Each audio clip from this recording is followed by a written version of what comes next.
After my wife passed away and my sons kicked me out of the house, I was working as a ride-share driver when I picked up a passenger at City General Hospital. An old man climbed into the back seat and instantly froze, staring straight at me. He asked me in a trembling voice if my name was Vance. I told him it was, and that my name was Leopold Vance. He started to cry and told me he had been looking for my family for 60 years. He took me to an office and opened an old safe, completely covered in dust. His hands shook as he turned the combination dial. He explained that my father had saved his company from bankruptcy back in 1965, but had never received the stock shares he was promised. When he finally opened that safe and showed me the documents, when I saw the accumulated amount of money from decades of growth, I forgot how to breathe. But to understand why that moment simultaneously destroyed and saved me, I need to tell you how I ended up there, driving a cab at 73, without family and without hope. 6 months before that day, I had a life. It wasn't perfect, but it was mine. I had a small house, a wife, Patrice, who had been my partner for 45 years, and 2 sons, Moses and Earl, who I thought loved me. Patrice was everything to me. Every morning she made coffee with 2 spoonfuls of sugar. That smell of fresh brewed coffee was my routine, my comfort, my home. When cancer took her in March, in less than 3 months, that smell disappeared forever. And with it, everything I knew vanished. The first days after the funeral were a blur of pain and silence. The house that used to overflow with her laughter now only held echoes. Moses and Earl came to visit for the first few weeks. They brought prepared food and empty words, but I noticed something different in their eyes. They no longer saw me as their father. They saw me as a problem that needed solving. That solution arrived one Tuesday afternoon, exactly 1 month after I buried my wife. Moses knocked on my door with papers in his hand and a cold expression I had never seen before. He made me sit at the kitchen table. He explained that the house was in Patrice's name and that it now legally belonged to them. They had decided to sell it because they needed the money for their own families, their own debts. I asked them where they expected me to live. Earl, the younger one, responded without looking me in the eye.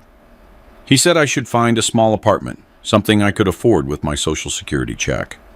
My check was for only $400 a month. It barely covered food. I told them so, my voice breaking. Moses shrugged. He said they couldn't support me. They had their own responsibilities. It felt like a knife twisting in my chest. My own children, the boys I carried in my arms, who I drove to school every morning, were throwing me out on the street as if I were nothing. 2 weeks later, I was living in a rented room that cost $300 a month. It was the size of a closet. The walls were a dirty yellow.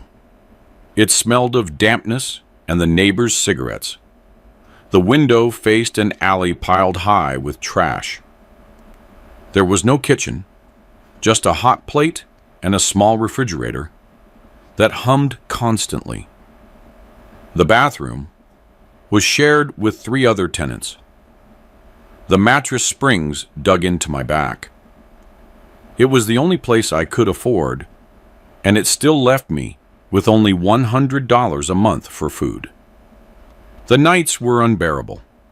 I stayed awake, staring at the stains on the ceiling, listening to the neighbors fighting through the thin walls. I wondered how I had gotten there. 73 years of life, 45 years of marriage, 2 children raised with love, and there I was, alone and abandoned in a room that felt like a cell. I thought about Patrice constantly. I wondered if she could see me from wherever she was. Hunger doesn't spare pride. After 2 weeks of eating only bread and canned beans, I knew I had to do something. I couldn't survive on $100 a month. I signed up as a driver for a rideshare app. I thought nobody would accept me, an old man of 73 competing against young kids. But I was approved in 2 days. They gave me a windshield decal and access to the app. That was it. The first day, I almost got into 3 accidents. My hands sweated on the wheel. Passengers rushed in, some kind, others rude. I tried to concentrate on not getting lost, on not making mistakes. Every time I looked in the rearview mirror, I saw a stranger, a gaunt man with deep, dark circles under his eyes. I had lost over 20 pounds since Patrice's death. I worked 12, sometimes 14 hours a day, from 6 in the morning until 8 at night. My legs swelled so badly, I could barely walk. My back burned with constant pain, but I couldn't stop. Each trip meant $3, $4, or $5. I stopped buying anything unnecessary. No coffee, no meat, just cheap rice, beans, and bread. Sundays were a special torture. They used to be sacred days. Patrice would cook her famous roast chicken. The children would come with their families. The house would fill with laughter. Now, Sundays were just another workday. Another day of picking up strangers and hearing snippets of their happy lives while I died inside. Families going to brunch together. Old couples holding hands. Every trip was a painful reminder of everything I had lost. 4 months passed like this. 4 months of loneliness, exhaustion, and despair. I didn't receive a single call from my sons, not one text. It was as if I had died along with Patrice. There were nights when I considered giving up, but something in me, perhaps the memory of Patrice, forced me to get up every morning and keep going. It was a Thursday afternoon when my life changed forever. I received a ride notification. Pick up at City General Hospital, destination downtown. It was a short trip, probably $10. I usually avoided the hospital because of the traffic, but that day I needed every cent. I accepted the ride and drove to the main entrance. I parked in the pickup zone and waited.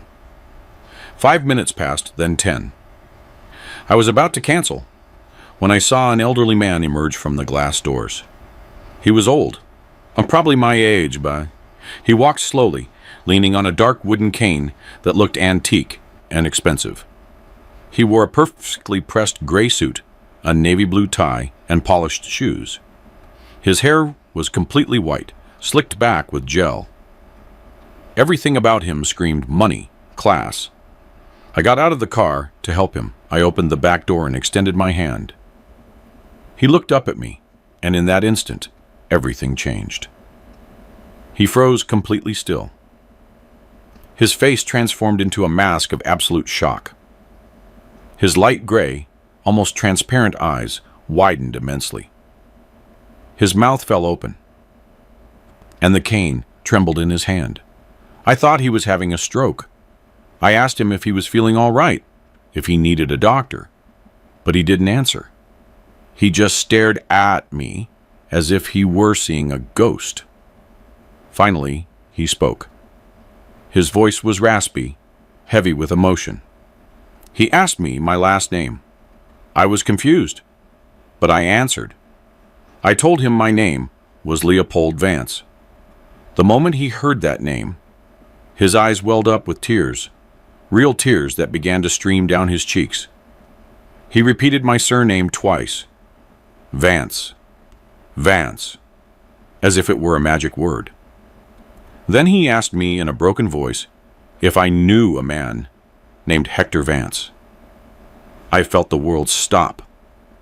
Hector Vance was my father. He had died 30 years ago of a heart attack. I told him yes, that Hector had been my father, but that he had passed away a long time ago. The old man squeezed his eyes shut, and more tears fell. He whispered something under his breath that I couldn't hear. Then he opened his eyes and looked at me with an expression that mixed relief, sadness, and guilt. He told me, his voice firm despite the tears, that he had been looking for my family for 60 years. 60 years. I didn't understand anything. I didn't know this man. I had never seen him. But he spoke as if he knew secrets about my family that I didn't. He asked me, please, not to go to the original destination, but to take him to his office. He said he had something he needed to show me, something he had kept for 6 decades, waiting for this moment. Something that had to do with my father and a debt that was never paid. I didn't know what to say. My mind was a whirlwind of confusion and fear. This man, this complete stranger, was crying in front of me, talking about my father as if he had known him intimately, as if he held 60-year-old secrets. I asked him who he was, what he wanted from me. He wiped his tears with a white handkerchief he took from his suit pocket and apologized for his reaction. He told me his name was Alfred, and that what he had to show me would change my life. He begged me to trust him for just 1 more hour. 1 hour of my time, in exchange for answers I'd been waiting for my whole life without even knowing it. Something in his voice, in the desperate sincerity of his eyes, made me nod. I helped him into the car. He settled into the back seat carefully, as if every movement caused him pain. He gave me an address in the financial district downtown, where all the big corporate buildings were. During the drive, neither of us spoke. I glanced in the rearview mirror every few seconds, trying to understand what was happening. He looked out the window with a distant expression, lost in memories I couldn't see. Traffic was heavy, as always, at that hour. It took us almost 40 minutes to arrive. Finally, I stopped in front of a 20-story building with a glass and steel facade. It was the kind of place where important people worked, people with money. Alfred asked me to turn off the engine and accompany him inside. I hesitated. I still didn't understand what was going on, but I had come so far that turning back seemed foolish. I got out of the car and helped him down. We walked together toward the main entrance. The lobby was impressive, shining marble floors, glass walls, huge decorative plants in ceramic pots. A security guard behind a counter greeted Alfred by name with obvious respect. We took an elevator that smelled of expensive wood and luxury air freshener. Alfred pressed the button for the 18th floor. The doors closed, and we began to ascend in silence. I could hear my own breathing. My heart pounded fast. I didn't know if I was making a terrible mistake or if I was about to discover something important. The elevator doors opened directly into a private office. There was no hallway or reception area, just a dark wooden door with a gold plaque that read, Alfred Thorne, President. He took a key from his pocket and opened the door, ushering me in first. The office was enormous, floor-to-ceiling windows with a view of the entire city, an antique solid wood desk, bookshelves packed with leather-bound books, expensive paintings on the walls. Everything screamed success, power, wealth accumulated over decades. Alfred closed the door behind us and asked me to sit down. He pointed to a brown leather sofa near the windows. I sat down slowly, feeling completely out of place in my worn clothes and old shoes. He walked to a corner of the office where a large painting hung, a seascape in blue tones. He took it with both hands and moved it aside, revealing a safe embedded in the wall. It was old, the kind you see in old movies, with a combination dial in the center and green paint worn away by time. He looked at me before opening it. His eyes were moist again. He told me that what he was about to show me had waited 60 years for this moment, that he had promised to find the Vance family and fulfill a debt that had haunted him his entire life. Then he turned to the safe and began to turn the dial. Left, right, left. Again, I could hear the metallic clicks of the mechanism. My breathing had become shallow. I didn't know what to expect, but I felt my life was about to change in a way I couldn't yet comprehend. The safe door opened with a screech of rusty hinges. Alfred reached in and pulled out an old leather folder, worn at the corners. He placed it on his desk and motioned for me to approach. I got up from the sofa, my legs trembling. I walked to the desk and stood in front of the folder. He opened it carefully, as if it were something sacred. Inside were documents yellowed with age, black and white photographs, and what appeared to be antique stock certificates. Alfred took out a photograph and showed it to me. It was of two young men standing in front of a small building. One of them was clearly Alfred, probably 50 years younger, with black hair and a wide smile. The other man made me hold my breath. He was identical to me. The same eyes, the same nose, the same jawline. He was wearing work overalls and had one hand on Alfred's shoulder in a gesture of camaraderie. I asked him who he was, although I already knew the answer. Alfred confirmed what my heart already knew.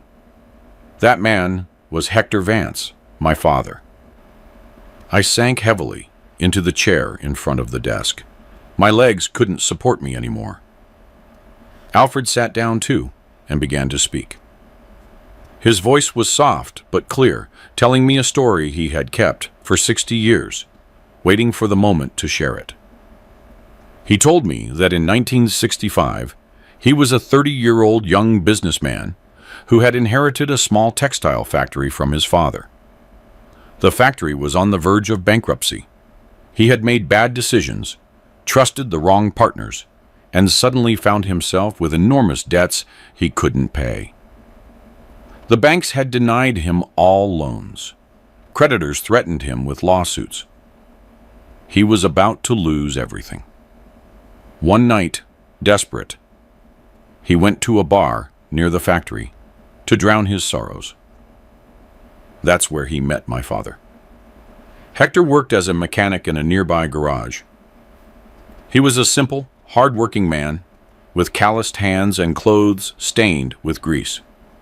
But he had an honesty in his eyes that Alfred had never seen. They started talking.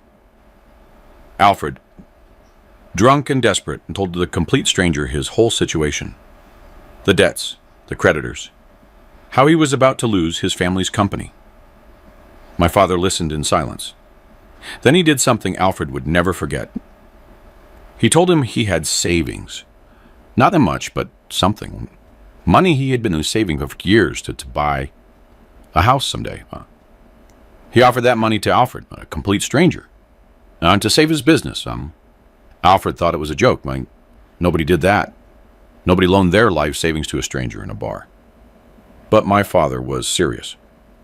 2 days later, they met at a bank. My father withdrew $30,000 from his savings account and gave it to Alfred in cash. $30,000 in 1965 was a fortune for a mechanic. It was literally everything my father had. Alfred, overwhelmed by the generosity, promised him he would not only repay the money with interest, but that he would give him 30% of the company's shares. Once the situation improved, my father would be an official partner. They signed a simple, handwritten agreement on a paper napkin. My father said nothing more formal was needed. He trusted Alfred. He believed his word. Alfred used that money to pay the most urgent debts. With the financial breathing room, he was able to renegotiate with other creditors. He secured new contracts. The factory not only survived, it began to prosper. Within 6 months, it was generating profit. Within a year, it had doubled in size. Alfred went looking for my father to keep his promise. He went to the garage where he worked. They told him Hector Vance had quit 2 months earlier. No one knew where he had gone. Alfred searched everywhere. He went to the address he had on file, but the house was empty. He asked the neighbors. No one knew anything. It was as if my father had vanished off the map. He hired private investigators, placed ads in newspapers, offered rewards. Nothing worked. Years passed, and Alfred never stopped searching. His company grew, becoming one of the largest textile corporations in the country. And with each passing year, the value of that 30% stake grew and grew. But Alfred never sold those shares. He kept them in this safe, waiting for the day he could find Hector Vance or his family. 60 years of searching, and today, by pure chance, I'd gotten into his car. He had seen my face and immediately recognized the features of his old friend, the man who had saved his life when no one else would give him a chance. Alfred opened one of the documents in front of me. It was a stock certificate in the name of Hector Vance, 30% of Thorn Textiles, Inc. Then he pulled out another, more recent document, a statement of the share's current value. When I saw the numbers, my vision blurred. It couldn't be real. I couldn't be seeing what I was seeing. $32 million. That was the current value of the shares that belonged to my father. $32 million that had been waiting in that safe for 60 years. I couldn't process those numbers. They couldn't be real. It had to be a mistake, a cruel joke, an elaborate scam. But the documents were there, official, with legal seals and accountants' signatures. Everything was legitimate. Everything was real. My hands trembled as I held the paper. The letters swam before my eyes. Alfred watched me in silence, letting me process the information at my own pace. I tried to speak, but the words wouldn't come out. My throat was tight. I felt like I couldn't breathe properly. I sat back down in the chair because my legs had stopped working. $32 million. I, who had been surviving on $100 a month for months. I, who ate beans and cheap bread every day. I, who lived in a miserable closet-sized room, was suddenly a millionaire. Alfred came over and placed a hand on my shoulder. He asked if I was okay, if I needed water or something stronger. I shook my head. I didn't need water. I needed to understand. I needed to know why my father had never told me any of this. Why had he disappeared without claiming what was his? Why had he died a poor man when a fortune was waiting for him? Alfred seemed to read my thoughts because he started talking before I could ask. He told me that over all these years, he had thought about it a lot. He had developed theories about why my father disappeared. Maybe he was afraid of so much money. Maybe he didn't trust the business world. Maybe something personal forced him to leave the city quickly. Maybe he was simply a man who valued his peace of mind more than wealth. Alfred never knew the answer, but what he did know was that Hector Vance had been the most honorable man he had ever met. A man who gave everything he had to help a stranger without asking for anything in return. I asked him why he had kept the shares all of this time, why he hadn't sold or used them after so many years, and no news of my father. Alfred smiled sadly. He told me he had made a promise, that a man without his word was nothing. He owed all the success he had achieved, all the money he had accumulated, everything he had, to my father. Without that $30,000 in 1965, he would have lost the family business. He would have ended up on the street. My father had given him a second chance when no one else would. The only way to honor that was to keep his promise, no matter how much time passed. He showed me more documents, records of dividends that had accumulated year after year, financial reports that showed the company's growth decade after decade, photographs of the factories expanding across the country. Alfred had built a textile empire. Thorne Textiles now had 43 factories in 8 countries, employed over 20,000 people, and generated hundreds of millions of dollars in revenue annually. And 30% of all that had always belonged to my father. I asked him why he had recognized me so easily. 60 years had passed since he last saw my father. Alfred laughed softly. He said he had never forgotten that face. For decades, he had looked at the photograph he showed me at least once a week. He had memorized every feature of my father. When he saw me standing by his car, it was like seeing Hector Vance resurrected. The same eyes, the same facial structure, even the same way of tilting my head. It was impossible not to recognize me. He knew immediately that I had to be his son. Alfred walked toward a window and looked out at the city below. He told me he was 85 years old and had been sick for the last 2 years with lung cancer. Doctors gave him maybe 6 months more to live. He had lost hope of finding the Vance family before he died. But destiny, or God, or whatever it was, had put my car exactly in that place. Exactly at that moment. It was a miracle. The last chance to fulfill the promise he had made 6 decades ago. He turned to me with tears in his eyes. He told me I didn't know how much weight had been lifted from him. That for 60 years, he had carried that debt like a stone in his heart.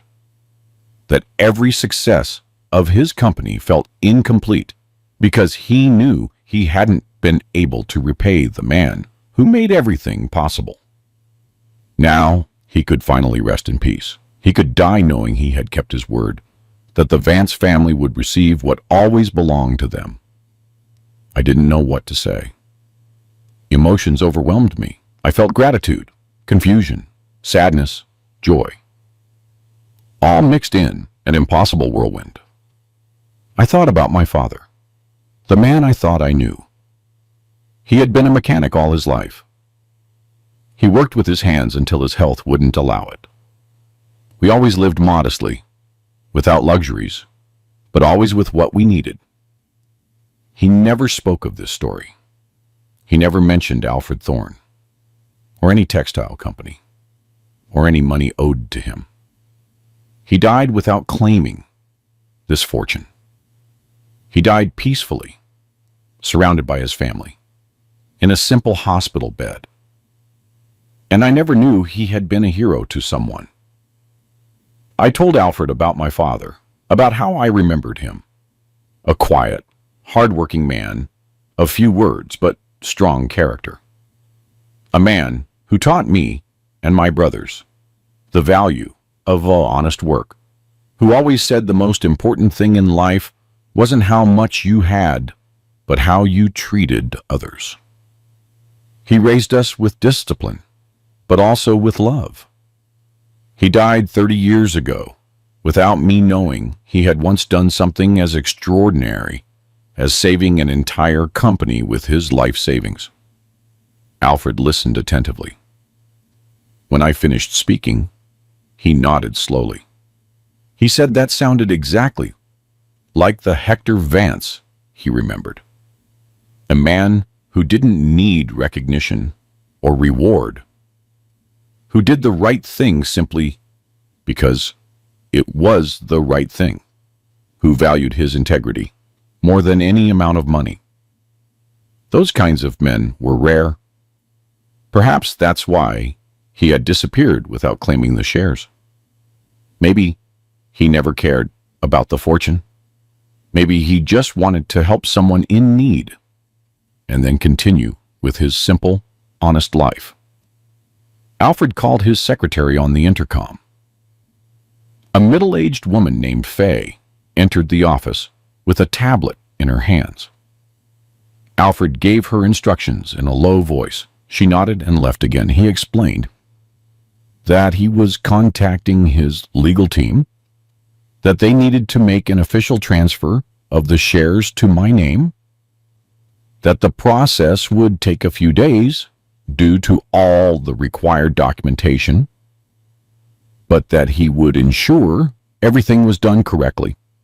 He also told me I could sell the shares if I wanted, keep them, and receive dividends, or any combination of both. It was completely my decision. I couldn't think clearly. $32 million. The figure kept repeating in my mind like a broken record. I thought of my miserable room, my job as a rideshare driver, my sons who had abandoned me, the last 6 months of suffering and humiliation. All that had ended in an instant. My life had completely changed in less than an hour. But the strange thing was that what I felt most wasn't happiness over the money. It was deep sadness for my father, for not having truly known him, for not having known about his heroism while he was alive. Alfred seemed to understand. He told me that what my father had done for him wasn't about the money. It was about character, about kindness, about the willingness to help another human being in their darkest moment. That couldn't be bought or sold. That was Hector Vance's true legacy. And that legacy lived in me because I was his son. I had his blood, his features, probably many of his qualities that I hadn't yet discovered. The money was just the physical manifestation of a moral debt. But the true fortune was knowing I came from such an extraordinary man. I asked him if I could keep the photograph, the one of my father and him in front of the factory. Alfred smiled and immediately gave it to me. He said he had copies, that this photograph had been on his desk for 60 years, that he had looked at it thousands of times, remembering the friend who saved his life. Now, it was only fair that I have it. I took it with trembling hands and looked at it closely. My father, so young, with his whole life ahead of him, smiling sincerely at the camera. He didn't know at that moment that he had just changed someone else's destiny. He didn't know that decades later, his act of kindness would still have repercussions. He was just being himself, a good man doing a good thing. Faye returned to the office, followed by an older man in a dark suit carrying a leather briefcase. Alfred introduced him to me as Stephen, his personal attorney and the company's legal director for 30 years. Stephen greeted me with a firm handshake and looked at me with a mixture of curiosity and respect. Alfred quickly explained the situation. Stephen nodded as if this was something he had been expecting for years. I realized then that he probably knew this story too. That probably many people in Alfred's inner circle knew about the outstanding debt to Hector Vance. Stephen opened his briefcase and took out several documents. He explained in a professional but kind voice that they would need my official identification, proof of residence, birth certificate, and my father's death certificate to process the legal transfer of the shares. They would also need to conduct DNA testing to confirm, beyond a shadow of a doubt, that I was Hector Vance's son. It was standard procedure for transfers of this magnitude. It wasn't that they doubted my identity, but legally, they had to cover themselves against any possible future challenge. I told him I understood, that I would do whatever was necessary. Stephen smiled and told me the complete process would take about 2 weeks. In the meantime, Alfred had authorized an advance to cover immediate needs, $50,000, which would be deposited into my bank account the following day. I nearly fell out of the chair. $50,000 was more money than I had ever seen together in my life. Stephen handed me bank forms to fill out with my information. My hands trembled so much I could barely write. Alfred rose from his chair with effort, leaning on his cane. He walked toward me and extended his hand. When I shook it, he placed his other hand on top, forming a warm, two-handed clasp. He looked me directly in the eyes and said something I will never forget. He told me his life had been blessed the day he met my father, that everything good that had happened to him after that encounter in the bar he owed to the generosity of a mechanic who had no obligation to help him, that he had spent 60 years wishing he could look Hector Vance in the eye and say thank you, that he couldn't do that anymore, but that he was saying it to me. Thank you for being the son of that extraordinary man. Thank you for showing up when he had lost hope. Thank you for allowing him to die in peace. My voice broke when I tried to respond. I told him I was the one who should be thanking him, that I had no words to express what I was feeling. Alfred shook his head. He told me not to thank him, that this wasn't generosity on his part, it was justice. It was fulfilling a promise. It was paying a debt that should have been paid 6 decades ago. He had only been the custodian of something that always belonged to my family. I spent the next hour filling out forms and answering Stephen's questions. My father's date and place of birth, names of relatives, all the genealogical information I could provide. Stephen took meticulous notes on his tablet. He explained that he would immediately launch the legal investigation to ensure there were no other heirs who could claim the shares. I told him I had 2 sons, Moses and Earl. Stephen wrote down their names and asked if I wanted to include them in the transfer. I was silent for a moment, thinking of them, of how they had treated me, of how they had kicked me out of my own home without remorse. I told Stephen no, that the shares would be transferred home only to my name, and that I would decide later what to do with the inheritance. Stephen nodded without judgment and noted my decision. Alfred watched me from his chair. I think he understood there was pain behind that decision, but he didn't ask. He simply nodded in silence, as if giving me his support. When we finished the paperwork, Alfred insisted that Faye drive me back to my car, which was still parked in front of the hospital. I protested, saying I could take a cab, but he wouldn't take no for an answer. He said he had waited 60 years, and the least he could do was ensure I got home safely. Faye was efficient and kind. During the drive, she asked if I was okay, if I needed to stop anywhere. I thanked her, but told her I just wanted to get back to my car. When we arrived at the hospital, and I saw my car parked in the patient pickup zone, I realized something surreal. Just 2 hours ago, I was a desperate rideshare driver picking up passengers to survive. Now I was a potential millionaire. Nothing had changed physically. The car was the same, I was the same, but everything was completely different. Faye handed me a business card with Stephen's direct number and told me to call him if I had any questions or needed anything. She wished me good luck and left. I stood next to my car for several minutes, unsure what to do. People were going in and out of the hospital. Ambulances arrived with sirens blaring. Life continued normally, for everyone but me. I took out the photograph Alfred had given me. I looked at my young, smiling father. I tried to imagine the moment he decided to give all his savings to a stranger. What went through his mind? If he was afraid, if he hesitated, or if he simply saw someone who needed help and acted without thinking too much because it was the right thing to do.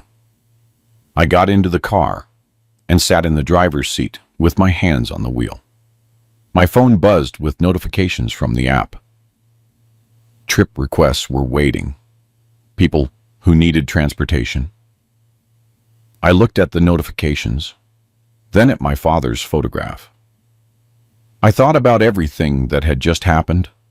Alfred crying when he saw me, the old safe, the yellow documents, the $32 million, my miserable life of the last few months, my sons who abandoned me, Patrice, who wasn't here to see this. I started the engine and drove back to my room. Traffic was heavy, and the sun was beginning to set. The city lights flickered on one by one. I thought about how, in a few weeks, my life would be completely different. I could buy a house, a new car, decent clothes, real food. I could quit working.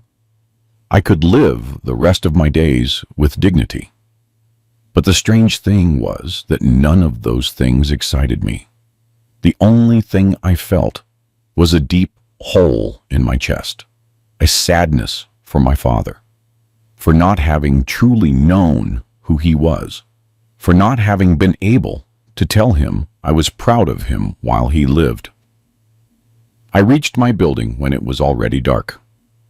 I climbed the stairs to my third-floor room. I opened the door, and the smell of dampness greeted me as always. I turned on the light and looked around. The messy bed, the dirty hot plate, the stained walls. Everything looked even more miserable, now that I knew I would be leaving forever soon. I sat on the bed and placed the photograph on the table. I looked at my father for a long time. Finally, I spoke aloud, though no one else was in the room. I said, "Thank you. Thank you for being who you were. Thank you for your kindness. Thank you for giving me this gift without even knowing it. Thank you for teaching me by your example, even though I didn't understand it until now." I lay on my bed and put the photograph of my father on the bedside table.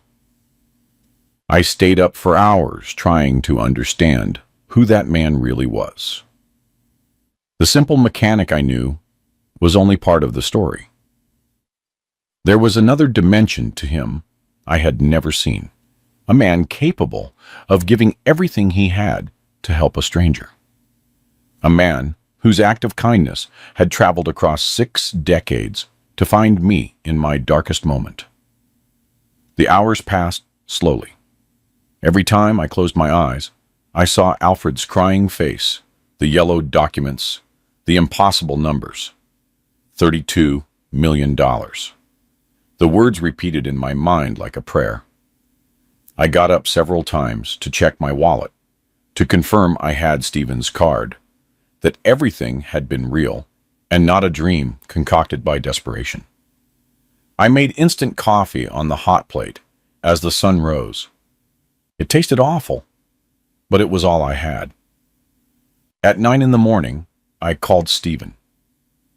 He answered on the second ring, his voice professional, but kind. He asked how I was and if I had rested. I told him the truth, that I had barely slept. He laughed softly and told me it was completely normal after receiving such shocking news. He confirmed that the $50,000 advance would be deposited into my account that day before noon. He asked if I had an active bank account. I said yes, although I barely had $1 in it. Stephen asked me to come to his office that afternoon to begin the formal documentation. I needed to bring my official identification, my birth certificate, if I had it, and any document proving my relationship with Hector Vance. I had very little: my worn ID card, an old birth certificate I had kept for years for no particular reason, and some photographs of my father from when I was a child. Stephen assured me that would be enough to start, that his team would take care of obtaining the death certificate and other necessary official documents. I spent the morning organizing the few important papers I had. They were stored in a dusty shoebox under the bed. I found the birth certificate, folded and yellowed with age. I found old photographs of my childhood, of Patrice when she was young and beautiful, of my sons when they were smiling babies. I found my father's ID, which for some reason I had kept after his death 30 years ago. Seeing it, I felt a knot tighten in my throat. There he was, younger than I remembered, looking seriously at the camera with those eyes I now saw every morning in my own reflection. At 11:30, my phone vibrated with a bang notification. A deposit of $50,000 had been credited to my account. I stared at the screen, unable to process what I was seeing. I refreshed the app 3 times to make sure it wasn't a system error. The money was there, real, available. I could withdraw it if I wanted. $50,000, which 24 hours ago would have seemed like an impossible fantasy. I left the room and walked to the nearest bank. I needed to see it with my own eyes, to confirm it physically. The branch was 6 blocks away. I entered nervously, sweating, despite the air conditioning blowing hard. I stood in line, waiting my turn. When I finally reached the window, I asked the teller to check my balance. She typed on her computer and then looked at me with an expression completely different from usual, more respectful, almost deferential. She confirmed the exact amount, $50,215. The $215 was the miserable balance I already had. I asked to withdraw $1,000 in cash.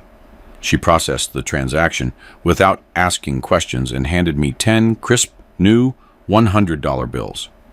I left the bank with that money in my wallet, feeling like the whole world could see the change in me, even though, externally, I was still the same old man in worn clothes and broken shoes. I walked down the main street, observing everything with new eyes. The stores, the restaurants, the people shopping without worries. Everything seemed different now that I had cash in my pocket.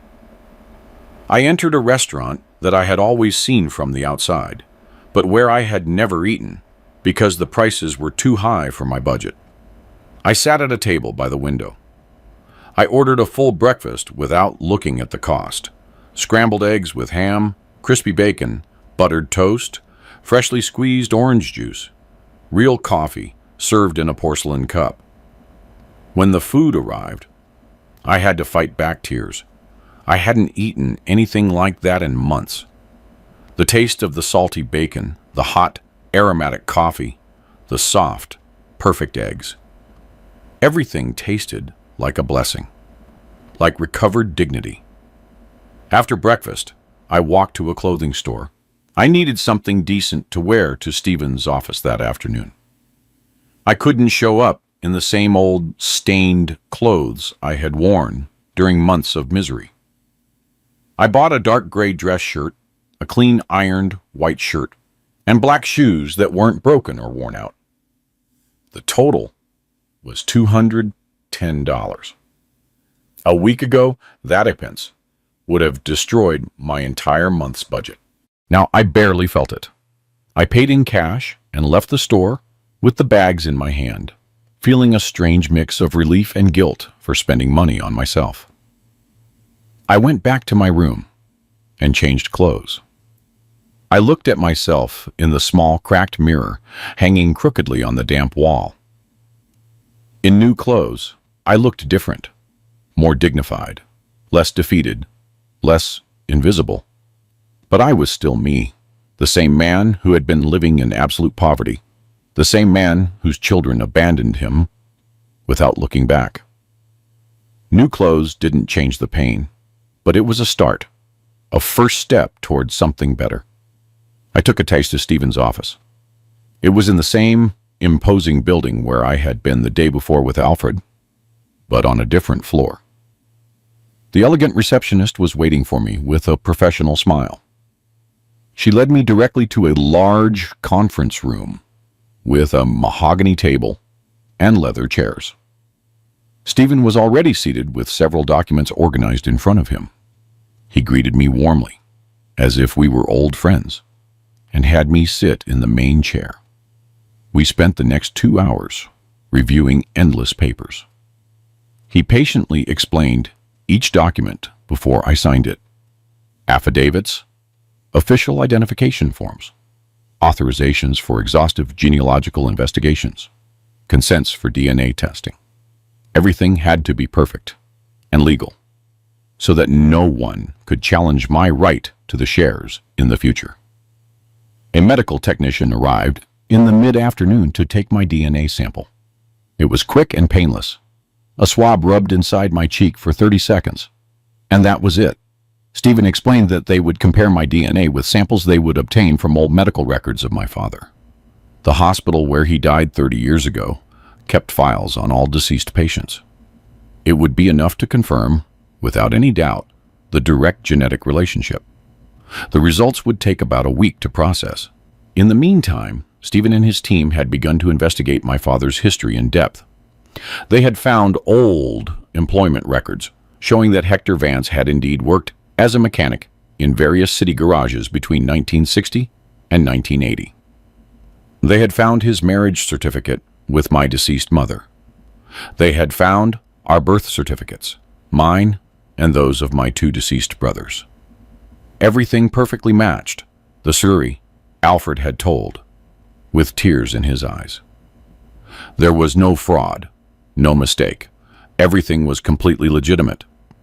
Stephen asked me about my current situation, with genuine concern in his voice. I told him everything, without omitting painful details, about Patrice and the cancer that took her in 3 months, about Moses and Earl kicking me out of my own home to sell it, about the miserable room I lived in for $300 a month, about working as a ride-share driver at 73, just to be able to eat every day.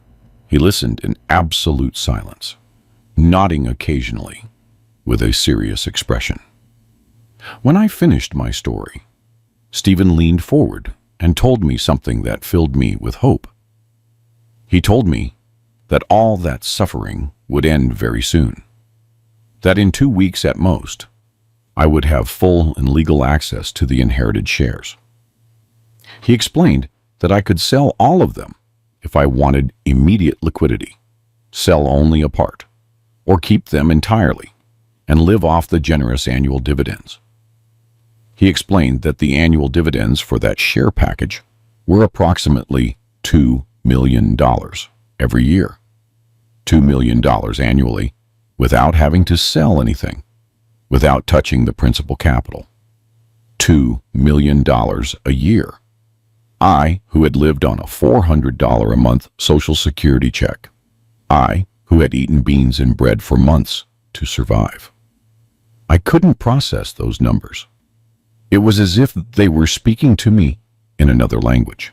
Stephen must have noticed my look of shock because he stopped and asked if I needed water or a moment to process the information.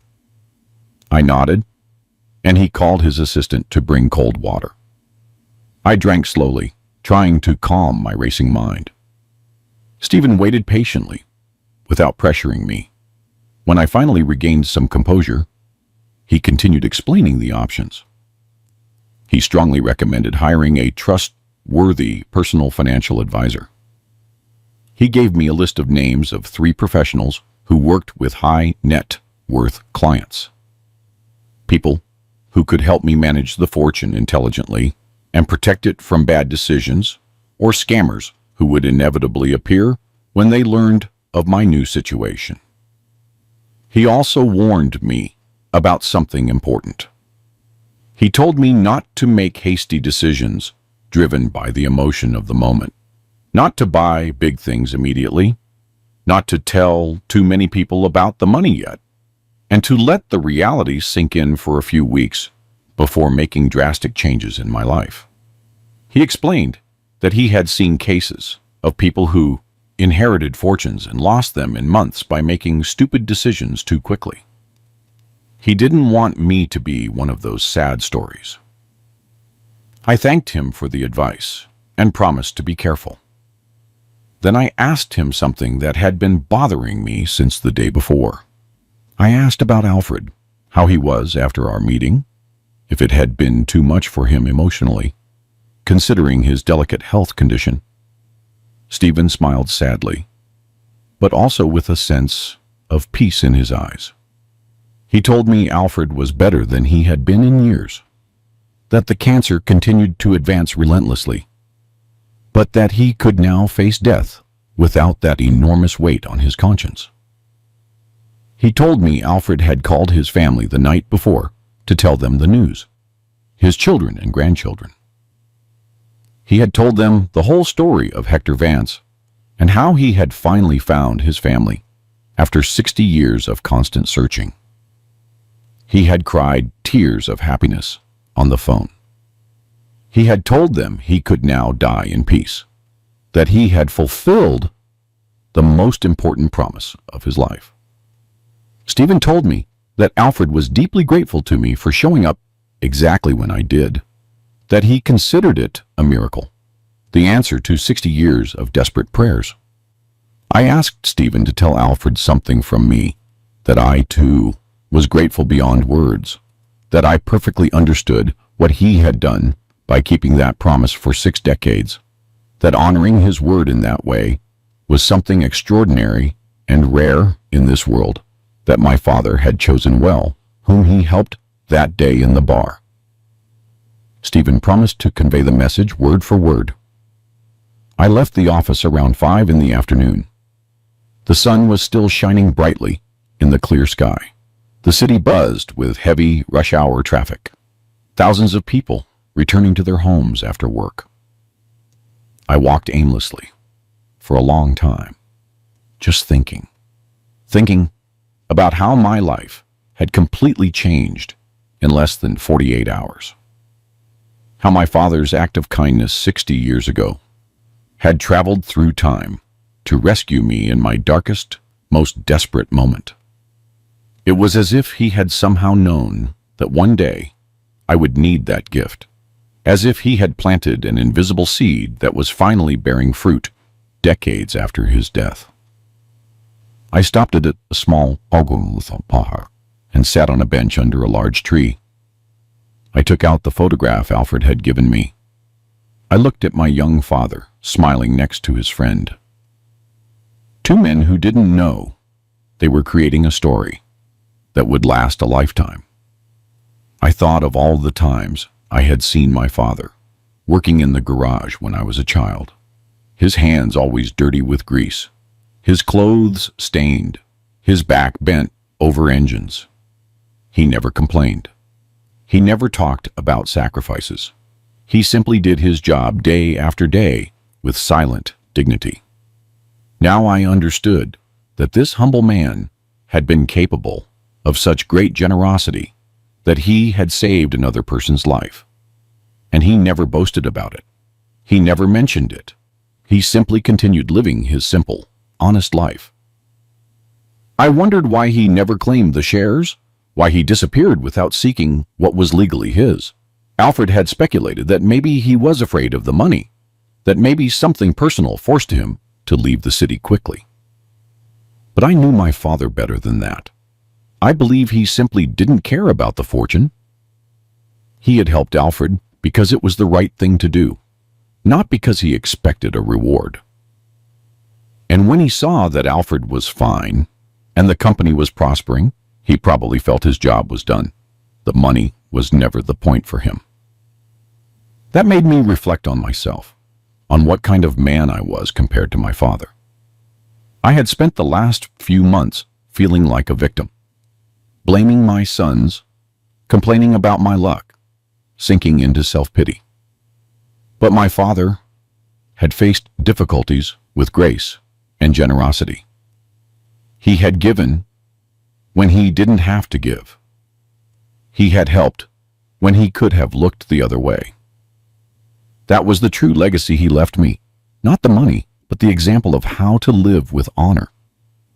The sun began to set, painting the sky orange and purple. I got up from the bench and walked back to my room. For the last time, I climbed those worn stairs. For the last time, I opened that door that led to my temporary prison. I looked around the miserable room, the sunken bed, the stained walls, the dirty hot plate. In 2 weeks, I would be out of there forever. But strangely, I no longer felt hatred for that place. It had been my refuge when I had nothing else. It had kept me alive during the darkest months. I sat on the bed and looked at my father's photograph again. I spoke to him aloud, though I knew he couldn't hear me. I told him I finally understood that I had lived my whole life without knowing who he truly was, that he had given me a gift that went beyond money. He had shown me that true wealth lies in how we treat others, in the kindness we leave in the world, in the promises we keep even when no one is watching. I promised him I would try to be worthy of his legacy, that I would use this gift in a way that would make him proud. That night, I slept better than I had in months, not because I knew I was rich, but because I finally understood something important about my life and the man who gave me life. I dreamed of my young father working in the garage. In the dream, he turned to me and smiled. He didn't say anything. He just smiled with that calm expression he always had, as if he knew a secret the rest of the world ignored. The following days passed in a strange haze. I was still living in the same miserable room, but now with $50,000 in my bank account. I was still the same person, but everything had changed internally. I felt different. I walked differently.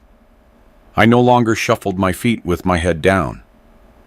I looked forward with something I hadn't felt in months: hope, recovered dignity, a future worth living. Stephen called me every couple of days to keep me informed of the progress. The DNA results had arrived. 99.9% positive confirmation that I was Hector Vance's biological son. The legal documents were being processed by notaries and corresponding authorities. Everything was proceeding as planned. In one more week, maybe 10 days, the shares would be officially transferred to my name. Then I could decide what to do with them. I spent those days thinking a lot. I walked around the city for hours, reflecting on my life, on the decisions I had made, on the people I had been, on who I wanted to be with this second chance life was giving me. I constantly thought about my sons, Moses and Earl, and how they had treated me. Part of me wanted to call them and rub my new fortune in their faces, to show them I had done well despite their abandonment. But a wiser part of me knew that would be petty and small. It wasn't what my father would have done. One afternoon, almost 2 weeks after meeting Alfred, Stephen called me with news. His voice sounded serious, but with a tone of sadness that made me fear the worst. He told me Alfred had passed away peacefully that morning at his home, surrounded by his family. The cancer had finally won, but Stephen assured me that Alfred had died happy. He had fulfilled his promise. He had found the Vance family. He had paid his debt. His last words had been of gratitude toward my father, and toward me for showing up when I did. I hung up the phone and cried. I cried for a man I had barely known for an hour, but who had completely changed my life. I cried for the friendship he had had with my father 60 years ago. I cried for the promise kept for a lifetime. I cried for the goodness that still existed in this world despite everything. Alfred Thorne had been an extraordinary man, and I had had the privilege of knowing him, even if briefly, before he departed. 3 days later, Stephen summoned me to his office for the final transfer. I arrived early, dressed in the new clothes I had bought weeks ago. The receptionist led me to the same conference room where we had worked before. Stephen was there with 2 other lawyers and a public notary. On the table was a perfectly organized stack of documents. Everything was ready. All that was missing was my signature in the designated places. We spent an hour signing papers. My hand trembled slightly with each signature. The notary constantly verified my identification. The lawyers explained each document before I signed it. Property transfer deeds, updated stock certificates, tax documents, bank authorizations. It was overwhelming, but Stephen patiently guided me through every step of the process. Finally, everything was complete. The basement signed and the cabis certified. Everything legal and official. Stephen handed me a thick leather keyder with all my original documents. He told me that officially, I was now the owner of 30% of Thorn Textiles, Inc., one of the main shareholders in one of the largest textile corporations in the country. He explained that the board of directors would want to meet with me soon to formally introduce themselves, that I could attend shareholder meetings if I wanted, or appoint a representative, and that I would have a voice and a vote in important company decisions. But most importantly, I had options. I could sell the shares immediately. Several buyers had already expressed interest in acquiring them. The current market value was $32 million, but I could probably negotiate more. Or I could keep the shares and receive the annual dividends he had already mentioned, $2 million every year without touching the principal capital. Or I could do a combination, sell a part for immediate liquidity and keep the rest for long-term passive income. I told Stephen I needed time to think, that the decision was too big to make impulsively. He completely agreed. He again recommended I contact one of the financial advisors on his list, saying they could help me structure an intelligent plan based on my life needs and goals. I promised him I would. I left the office with the leather folder under my arm, feeling the weight of what it contained. Not the physical weight, but the emotional weight. Those papers represented the culmination of a story that began 60 years ago. They represented my father's sacrifice, Alfred's gratitude, a promise kept across decades, and now, all that rested in my hands. It was my responsibility to honor that legacy. I walked to a nearby park and sat on a bench. I opened the folder and looked at the documents. My name was written on each one. Leopold Vance, owner of millions. It was surreal. A month ago, I was driving a cab 12 hours a day to buy beans. Now, I was a millionaire. But the strange thing was that I didn't feel uncontrolled euphoria. I felt something deeper. Responsibility, gratitude, a desire to do something meaningful with this gift. I thought about what Alfred had told me that first day, that my father had valued his integrity more than any amount of money, that he had helped without expecting a reward. That was the real message. The money was important, of course. It would give me security and comfort for the rest of my life. But the truly valuable thing was the example my father had left. The lesson on how to live with honor and kindness, even when no one is watching. I took out my phone and looked at my contacts. There were the names of Moses and Earl. My fingers hovered over the screen. I could call them, tell them everything. Part of me wanted to see their reactions, to see if they regretted how they had treated me, to see if they suddenly wanted to be my sons again, now that I had money. But I put the phone away. It wasn't the time. First, I needed to decide what kind of man I wanted to be with this new life. Did I want to be someone who used money to seek revenge and create division, or someone who used it to heal and create something good? I remembered something Patrice used to say, that the true measure of a person is not how they behave when they have everything, but how they behave when they have lost everything. I had lost everything. I had hit rock bottom. I had lived in poverty and despair. Now that I was rising again, I had a decision to make. I could become someone bitter and vindictive, or I could become someone better, someone worthy of my father's legacy. The sun was beginning to set when I finally got up from the bench. I carefully put the folder back in my old backpack. I walked back to my room for the last time. Tomorrow, I would start looking for a new place to live. Something dignified, something that reflected my new reality. But tonight, I would sleep one last time in that room that had kept me alive during the darkest months, as a farewell, as the closing of a painful but necessary chapter of my life. The next morning, I woke up early with a mental clarity I hadn't felt in years. I knew exactly what I needed to do. First, get out of that miserable room. Second, contact one of the financial advisors Stephen had recommended.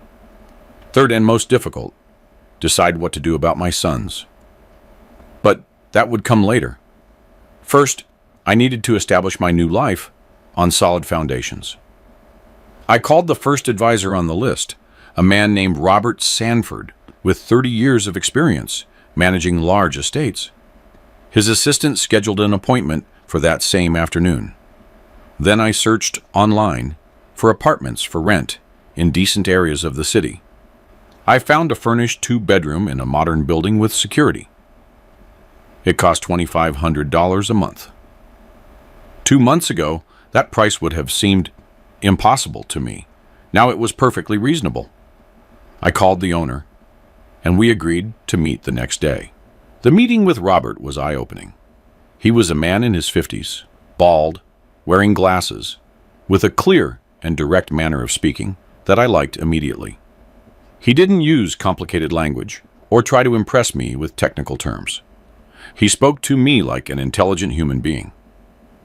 I told him my entire story from the beginning. Patrice, my sons, the miserable room, Alfred, the shares, everything. Robert listened without interruption. When I finished, he leaned back in his chair and thought for a moment before speaking. He told me I had 2 main options. The first was to sell all the shares immediately. That would give me approximately $32 million in cash. With a conservative and diversified investment, I could live comfortably the rest of my life with an annual income of approximately $1.5 million without touching the principal capital. The second option was to keep the shares and live off the $2 million annual dividends. The benefit was that the value of the shares would continue to grow over time. He recommended a third option, which was a hybrid. Sell 50% of the shares for $16 million in immediate liquidity. Invest $10 million conservatively to generate passive income. Keep $6 million as an emergency reserve and for important expenses.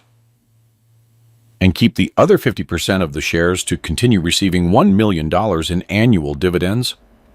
That way, I would have the best of both worlds, immediate financial security, but also long-term growth. The proposal made perfect sense. I told him to proceed with that plan. Robert began to explain the next steps. He would contact potential buyers for the shares. He would negotiate the best possible price. He would structure the investments into a diversified portfolio of bonds, index funds, and real estate, all designed to minimize risk while generating constant income. He told me the process would take about a month to complete fully. During that month, my life changed in ways I never would have imagined. I moved into the new apartment. It was beautiful. Clean, bright, with large windows that let in the sun.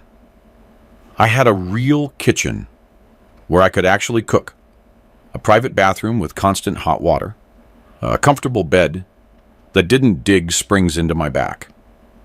For the first time in months, I slept through the entire night without waking up in pain. I bought new clothes, not expensive, branded clothes, but decent and comfortable clothes. I bought real food, fresh meat, vegetables, fruits, things I had forgotten existed. Every meal felt like a small celebration. I regained the weight I had lost. My face no longer looked gaunt and gray. When I looked in the mirror, I saw a version of myself I thought I had lost forever. But with every small luxury I allowed myself, I thought about my sons. Moses and Earl knew nothing of my new situation. They still thought I was a poor old man driving a cab to survive. Part of me wanted to keep it that way, to leave them in their ignorance. But another, larger part knew that eventually I would have to face them, not for them, but for me, to close that painful chapter somehow. One afternoon, I received an unexpected call. It was Earl, my younger son. His voice sounded uncomfortable and forced. He asked how I was. It was the first time he had called me in 4 months. I told him I was fine. There was a long silence. Then he said that he and Moses had been talking, that maybe they had been too hard on me, and that they wanted to invite me to dinner to talk. My heart skipped a beat. I wanted to believe he was sincere, that they had genuinely regretted their actions. But something in his tone made me doubt. I accepted the invitation. We agreed to meet at a restaurant the next day. I hung up the phone with mixed feelings, hope mixed with cynicism. I wanted my sons to love me for who I was, not for what I had. I decided not to mention anything about the money at that dinner. I wanted to see their true intentions. I arrived at the restaurant 10 minutes early. It was a modest Mexican food place we used to visit when they were children. That gave me some hope. Maybe they had chosen that place specifically because of the memories. Moses and Earl arrived together 5 minutes later. They looked uncomfortable. We greeted each other with awkward hugs and sat at a table in the back. The first few minutes were superficial conversation. The weather, traffic, unimportant trifles. Then Moses took a deep breath and began to speak. He told me they had been thinking a lot, that maybe they had acted hastily after Mom's death, that they understood it had been difficult for me too. Earl nodded, adding that they felt some guilt about how they had handled the house situation. I waited. I knew something else was coming. And it came. Moses said they had thought of a solution. That if I needed a place to live, they could rent me the service room at Earl's house for $50 a month. They could help me that way. It would surely be better than where I was now. Earl quickly added that, of course, I would have to help with some chores. Nothing heavy, just light things like yard work or washing the car occasionally. I felt a cold stillness settle in my chest. There it was. It wasn't real repentance. It wasn't filial love. It was convenient guilt, mixed with the possibility of cheap labor. They were offering me to live in a service room as my own son's domestic employee. They thought they were being generous, that they were doing me an enormous favor. I looked at both of them. I saw their expectant faces. They were waiting for gratitude. They expected me to dissolve into thanks for their magnanimous offer. I felt a strange calm take hold of me. I smiled and told them I appreciated the offer, but it wouldn't be necessary, that I had found a decent place to live. Moses frowned, asking how I could afford it with my Social Security check. I simply told him I had gotten lucky, that things had recently improved for me. Earl asked what I meant by that, if I had won the lottery or something. He laughed, as if it were an impossible joke. I didn't laugh. I told them, in a quiet voice, that I had discovered something about their grandfather, Hector. Something we never knew. Something that had completely changed my life. Their expressions changed from condescension to curiosity. Moses asked what I was talking about, and then I started to tell them the story of Alfred, the bar in 1965, the $30,000, the shares saved for 60 years, the $32 million that were now mine. The silence that followed my words was absolute. Moses and Earl stared at me with their mouths open, unable to process what they had just heard. $32 million. The words floated in the air between us like something impossible. Earl was the first to speak. His voice came out shaky, asking if I was joking. I told him no, that it was completely real, that I had all the legal documents to prove it. Moses leaned forward, his eyes shining. He started talking fast, almost tripping over his words. He said it was incredible, that the family had received a huge blessing, that we had to celebrate, that we needed to make plans on how to manage all that money together as a family. Earl enthusiastically agreed, adding that they could help me manage it, that I shouldn't worry about anything, that they would take care of me and the fortune. I watched them talk faster and faster, making plans, suggesting investments, mentally calculating how much they would get, and I felt a deep sadness in my heart. Not sadness for me, but for them, for what they had become, for how money had instantly transformed their contempt into false affection. 5 minutes ago, they offered me a service room as charity.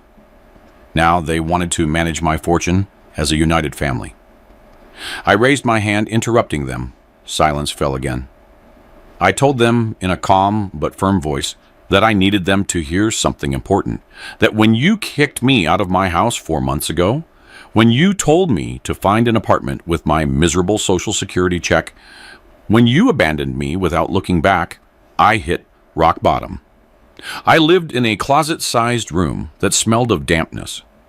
I ate beans and bread for months because it was all I could afford. I worked 12 hours a day as a rideshare driver at 73 just to survive. I told them that in all that time, in those 4 months of absolute suffering, I didn't receive a single call from them. Not a message asking how I was, not even on your mother's birthday, which passed 2 months after her death. Nothing. Total silence. You had erased me from your lives, as if I had never existed.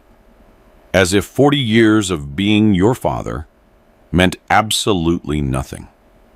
Moses tried to interrupt, but I continued. I told them that today when you called me after 4 months, I had hope.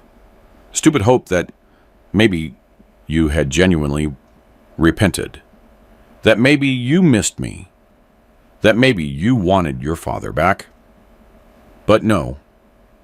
You offered me a service room in exchange for domestic work, as if I were an employee and not your father, as if that were generosity and not additional humiliation. Earl began to stammer excuses that I didn't understand, that they had good intentions, that it was hard for everyone. I raised my hand again, stopping him. I told them I understood perfectly, that actions speak louder than words, and their actions over the last 4 months had shown me exactly who they really were. Moses changed tactics. His voice became pleading. He said they had made mistakes, that they were human, that they deserved a second chance, that we were family, and family forgave. I nodded slowly. I told them he was right, that family should forgive, but that forgiveness didn't mean forgetting, nor did it mean pretending nothing had happened. True forgiveness required genuine recognition of the harm caused and real change in behavior. I told them I didn't hate them, that maybe with time I could forgive them, but that right now I needed distance. I needed to build my new life without the toxicity of relationships based on material interest. I told them they wouldn't see a cent of that money, that it was my inheritance from my father, and I would decide what to do with it. And my decision did not include rewarding them for abandoning me in my most vulnerable moment. My sons' faces transformed. The mask of repentance fell away, revealing fury underneath. Moses slammed his palm on the table, making the silverware jump. He said it was unfair, that they were my children, that they had a right to a part of that inheritance, that legally they could fight for it. I remained calm. I told them that legally they had no right, that the shares were exclusively in my name, that my lawyers had already ensured that, and that they could try to sue if they wanted, but they would only lose money on legal fees. Earl tried a different approach, a soft voice and moist eyes. He said he regretted everything, that if he could go back in time, he would do things differently, that he loved me and the money didn't matter. He just wanted his father back. I wanted to believe him. God knows how much I wanted to believe him. But I had learned something important in those months of suffering. Words are easy. Actions show the truth. And their actions for 4 months had been total abandonment. I got up from the table. I took out my wallet and left enough money to cover my share of the check that we never ordered. I told them I hoped that someday they would understand that what my father taught me by his example was not about accumulating wealth, but about surviving with integrity, about helping others without expecting reward, about keeping promises even when no one is watching. That was the true legacy I had received. The money was just a symbol of something much bigger. I told them the doors weren't closed forever, that if they ever showed genuine repentance, if they demonstrated with actions and not just words that they had changed, maybe we could rebuild something, but that it would be on my terms, not out of obligation or for money, but because they genuinely wanted a real relationship with me. I walked out of the restaurant without looking back. I heard Moses yelling something behind me, but I didn't stop. I got into my car, a new one I had bought the week before, and drove back to my apartment. For the first time in months, I felt free. Free from expectations. Free from the need for approval from people who didn't deserve it. That night, I sat on my balcony with a cup of real coffee, looking at the city lights. I thought of my father, of Alfred, of the promise kept for 60 years, of how an act of kindness can travel through time, creating ripples that touch lives decades later. My father never knew that his generosity would eventually save me, but it did. And now it was my turn to decide what to do with that gift. I decided to create a foundation in my father's name, the Hector Vance Foundation, dedicated to helping seniors in need. People like I had been just months ago, homeless, hopeless, abandoned by their families. We would give them dignified housing, food, medical care, but above all, dignity. Because I had learned that losing your dignity hurts more than losing your money. And not all the money would go to the foundation. I would live comfortably. I would travel. I would enjoy the years I had left. But a significant portion would be dedicated to continuing the legacy of kindness that my father began 60 years ago in a bar when he gave everything to a stranger without a second thought. Some debts are too great to pay with just money, but sometimes money is the only way left to say thank you. Thank you, Dad, for teaching me that true wealth is not in what you accumulate, but in what you give. Thank you, Alfred, for keeping your promise when it would have been easy to forget. And thank you, life, for giving me this second chance to live with purpose and meaning. I will dedicate the rest of my days to honoring the legacy of two extraordinary men who showed me that kindness never dies. It only waits for the perfect moment to blossom. Did you like my story? And which city are you listening from? Let's meet in the comments. If you liked the story, you can support me by sending a super thanks so I can keep bringing more stories like this. Thank you so much for your sweet support. I'm looking forward to your comments on the story. On the screen, you can see two new life stories that I highly recommend. There's so much more on my channel. Don't forget to subscribe. See you in the next life story. With love and respect.